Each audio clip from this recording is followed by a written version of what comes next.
All right, everybody. Finishing up this week. We're finishing up where we had to add on to the quarter panels here, where everything was rusted out. Make all these extensions in here, all these inside pieces that were gone. We got new rockers on it. And basically just finishing up, attaching everything to the Charger chassis. You see, this is the inner pinch weld right here for the Charger. And we put 16 gauge C-channel in here to connect it to the pinch weld on the Chrysler New Yorker, the 57 Chrysler New Yorker. So we've got 16 gauge attaching in here.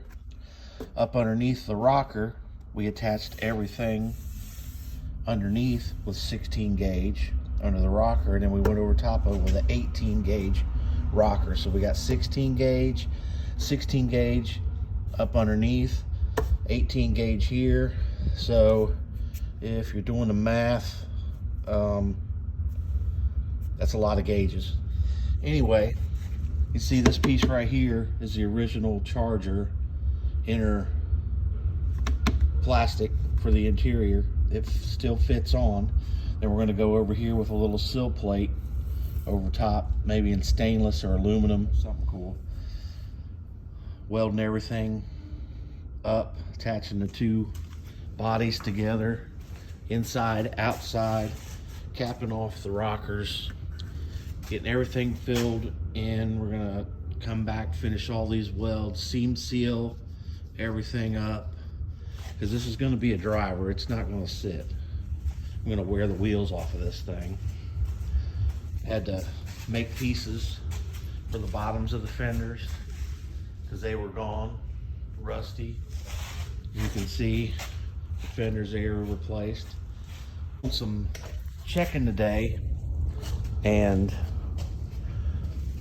1957 Chrysler New Yorker curb weight is around 4,300 pounds. And if you look at a 2013 Charger, they're around the same weight as the 57 New Yorker. The reason I bring that up is the Charger, before I tore it apart, had a few things done to it. I took the original 243 gear out, put a 343 gear in it, gutted all the exhaust, put MagnaFlow mufflers on it, put a Diablo 2 tuner on it, had a final tune from Hemi Fever, cold air intake, 180 degree thermostat, little things like that. But anyway, the Charger last year, driving it to the track on ET streets with the air on, was running 1290s, about 106 mile per hour. So that's the plan, that's the goal. 1957 Chrysler New Yorker, running high 12s, driving it to the track. And I think maybe possibly we might drive it to Kansas this summer to visit my wife's sister. I think it's an 11-hour drive. So that's where we're at. Please subscribe.